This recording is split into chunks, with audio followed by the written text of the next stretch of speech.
Hello friends, in this video let us see the fourth question of exercise 9.1.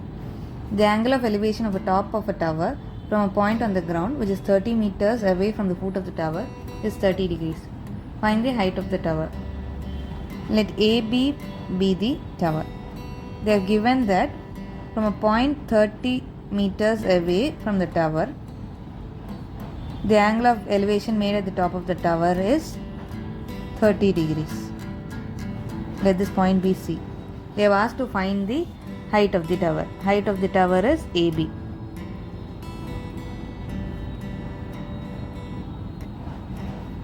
They have given the BC as 30 meter.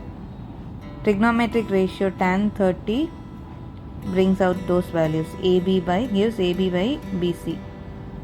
Just 1 by root 3 is equal to AB by 30, which gives AB is equal to 30 by root 3. Rationalizing into root 3 by root 3, we get AB is equal to 30 root 3 by 3, is in turn 10 root 3 meters. Therefore, height of the tower is 10 root 3 meters.